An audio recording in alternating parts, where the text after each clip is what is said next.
this class has required your involvement, and I really appreciate that, and I appreciate your attention to it. And so we're just going to do a little summation here of what we've talked about over the last couple of years. So, organizing requires some courage, right? You have to be willing to challenge that. You have to be willing to challenge power. But of course, courage without strategy can get people hurt. It can get people isolated. Being militant does not mean being reckless. It does mean acting together. It does mean thinking ahead, choosing actions that build strength instead of burning people out. Right? The goal is not to break rules just for the sake of breaking rules.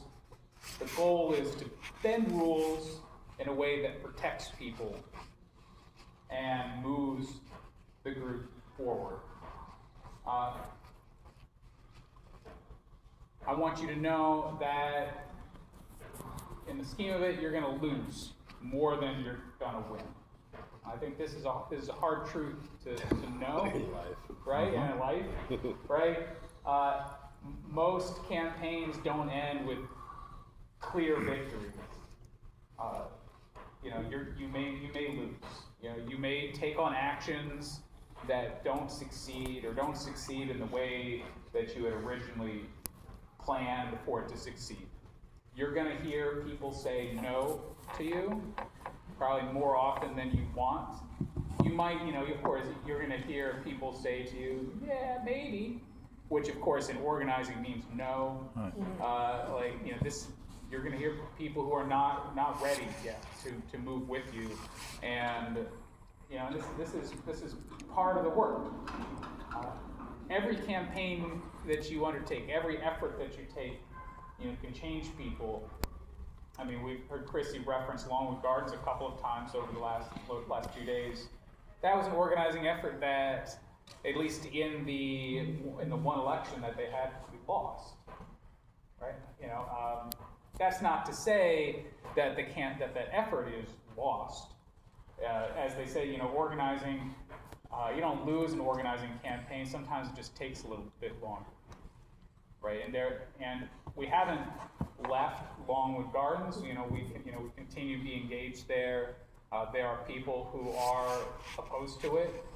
There are people who said, who most likely voted no in the election, who then, after the election, after the matter was concluded, then learned the hard way about, that they maybe should have made a different decision because the employer went and did the things that they said that they would not do. But at the same time, too, why don't you vote against your own self-interest? Very sad. It can be devastating when you lose because you do build that community. But as Dan said, losses build unity, confidence, and structure. So they kept going. Everyone at Longwood kept going. I ended up hanging in there as a salt for at least another year until they laid everyone off. Hilariously, they run a labor broker that, surprise, surprise, had a union contract. So we still kind of won that. But at the same time, let's look at the Grand Opera House. Grand Opera House is also a notoriously difficult venue to unionize. You have the Playhouse. They, as they themselves say, had inherited the Playhouse contract. They didn't really want to deal with a union. You had people working at the Grand Opera House that were former 284 members or current union members that had no interest in organizing. There were at least 4 other union drives that had got off the ground a little bit but had been failures to launch. 4 years that place had been organized. When we went in and organized it, a lot of the people that worked at the Grand Opera House, you know where they worked at too? Longwood. So they were able to take all of that skills and knowledge that they had gained from a devastating loss, and they were then able to apply everything that they had learned, take that, they knew what was happening, they were already inoculated, and they went in there militant. And and the brand, they don't have the FU money that Longwood does. They have donors with FU money. They have some sort of connections, but they went in and they didn't take anything from the employer. The employer would put up anti-union material, my guys would go in, take it down, put up pro-union material. It got to the point where they just got tired of having to retape stuff on the wall, but they finally just put up a notice, we're only gonna post what is legally required, and then posted the one legally required notice. Kind of thing. Yeah, so, you know, like, you might lose, but you don't lose. You just keep going, and then you win eventually. There's a Samuel Beckett quote that I want to share with you, which is, you know, try again, fail better. Right, and you know, it's and I think that, you know, this is not just for organizing, but everything we do in life, right? Try again, fail better. We do learn things from loss, right? You know, after every fight, we ask ourselves, you know, what changed? Did new leaders step up? Did people become less afraid? Did coworkers talk to each other more? Did the committee grow? Were we able to develop new leaders? Right. These are real wins. And I think Chrissy just referenced it, you know, in her tale about, you know, the grand, you know, building on the loss from Longwood Gardens. They tried that same line too, by the way, the give us a year and then bring the union in. We didn't let them fly with it that time. Instead, that time, we fought back hard, and we called them out and said, you have had 40 years to do better. It's time. And they won.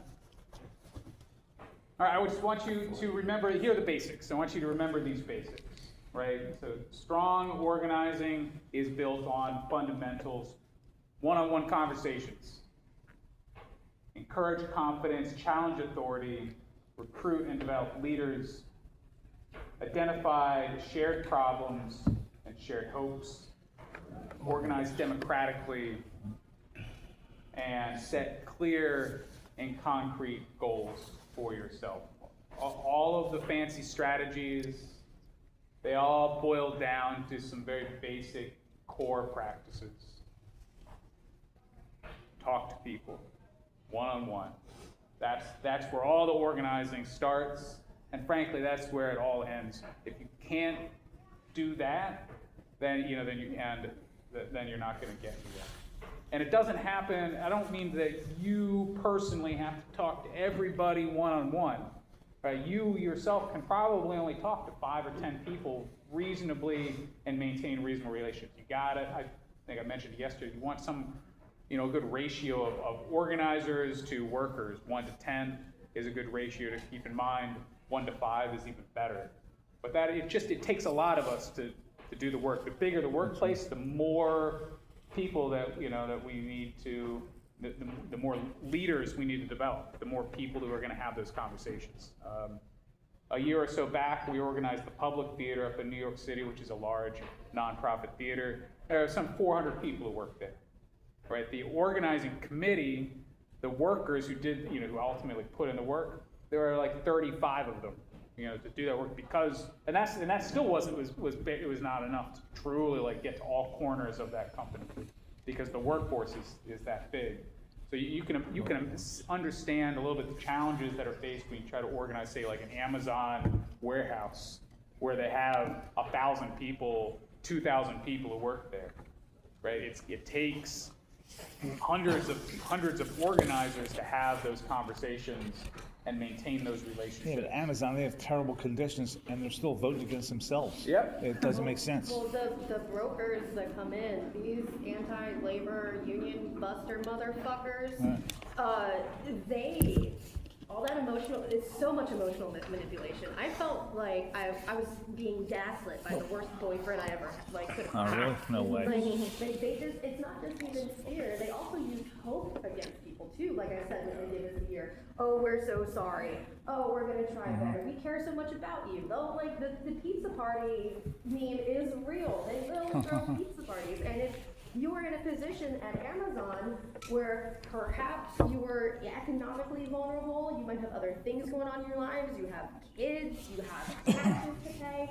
We at Longwood had one person who was like so for it, so for doing this, and then at the last minute, she got scared, voted no, learned that was the wrong thing to do because she all of a sudden had to take custody over her grandson.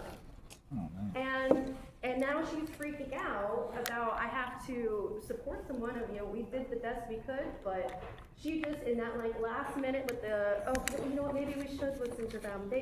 Paul seems really upset, and Ryan's crying, like, him and Susan are good people. They do care, like, it's that kind of stuff, and then, like, they will do everything that they can. Just imagine the worst, most gaslighty relationship you could be in, and that's what they do, and they spend billions of dollars of it. Longwood we estimated, based upon the fact that we had somebody call in and, like, pretend to want to hire them for an organization, and we actually reached out and talked to others. They still haven't filed their required form, and they're still paying these guys, because I found out that these guys still went back to go talk to management. They spent at least $250,000 just that summer to stop me.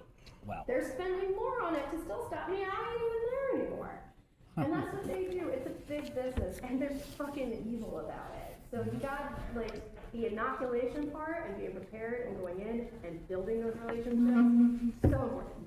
Super duper important.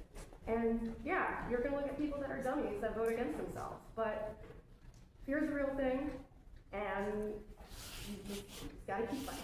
Right, and you gotta keep people moving together. It's not just about setting up a plan, it's about getting people to do things together. When people take action together, they feel less alone and they feel more powerful.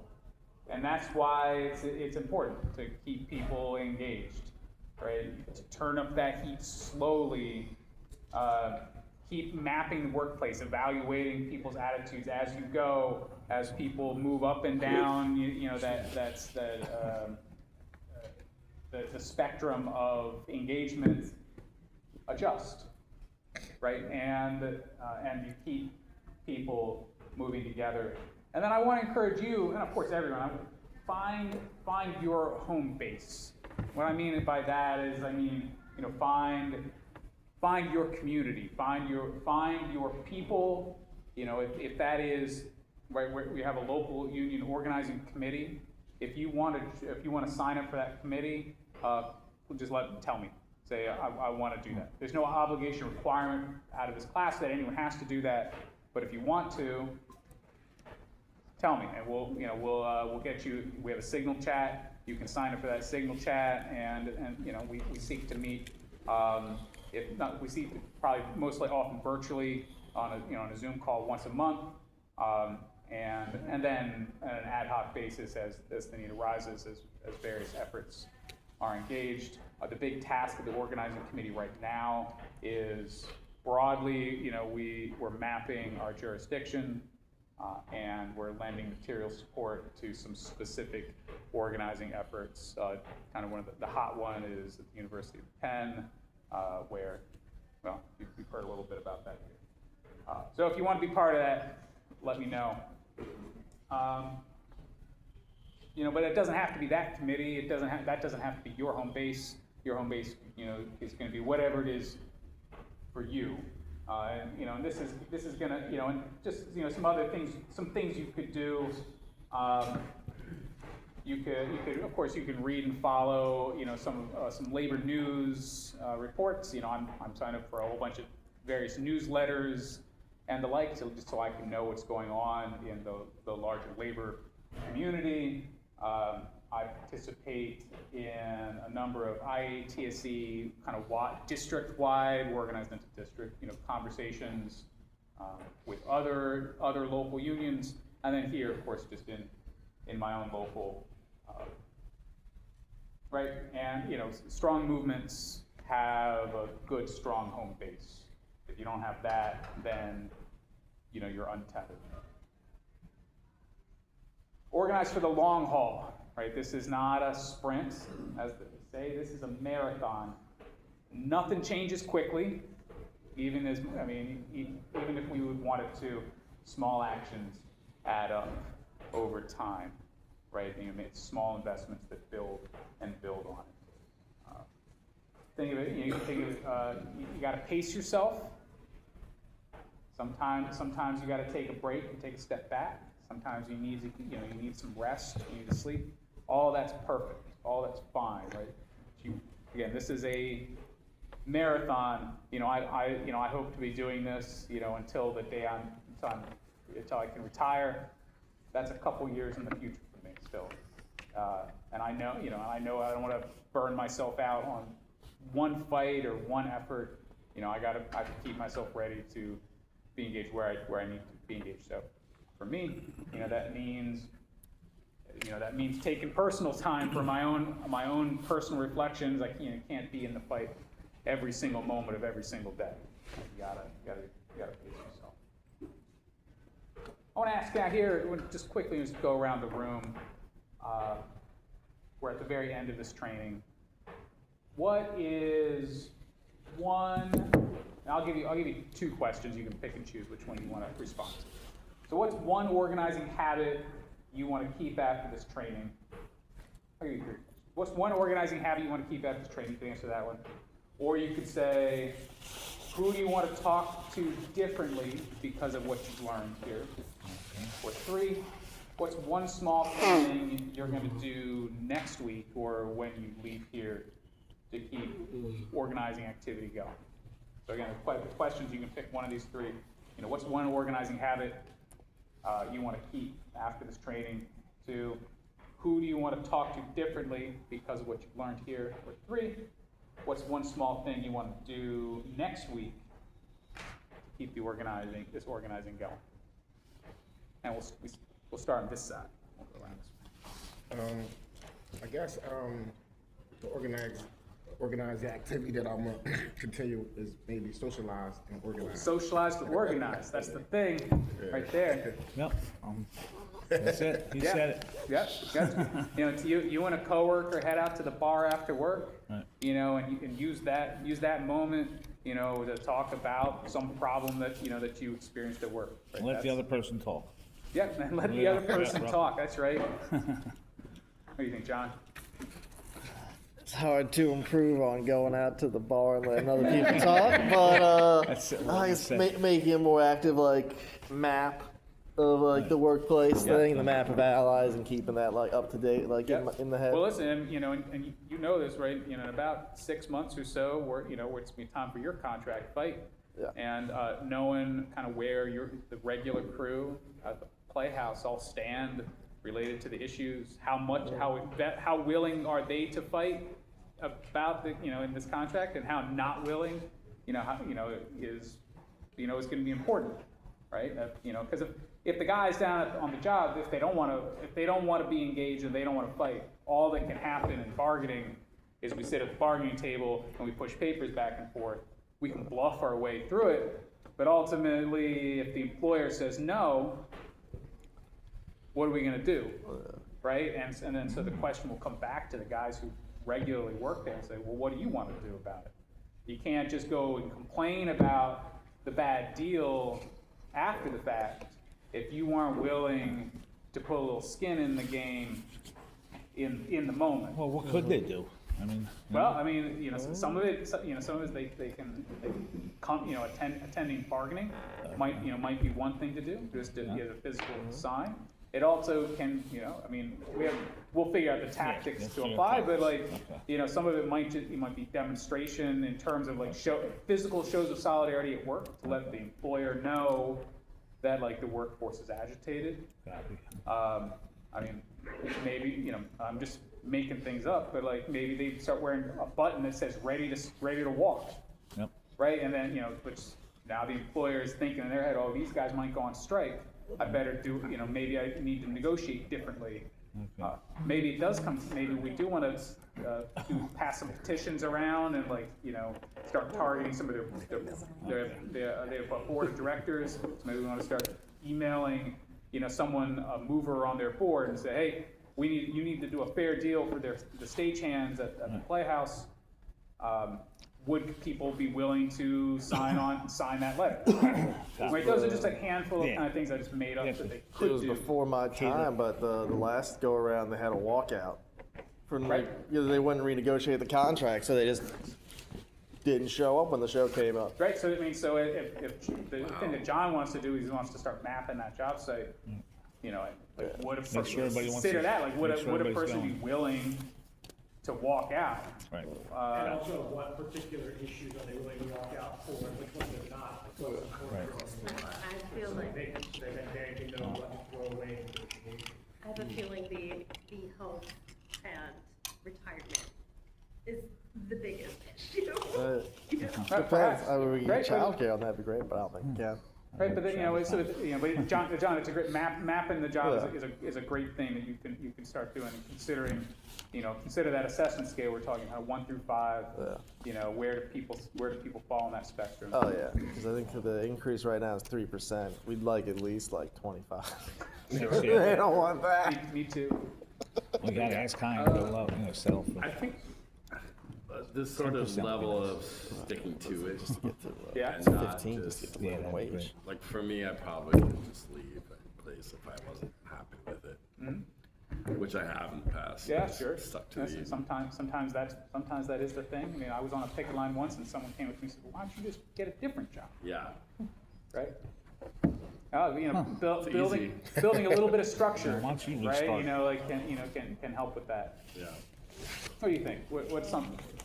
Well, yesterday, I started talking to my dad, who also works at the Rotunda with me, about legitimately starting to actually communicate about unions. Right, so there you go. Start having some one-on-one conversations with some people about this. Right, that's it. Like that's the building block of every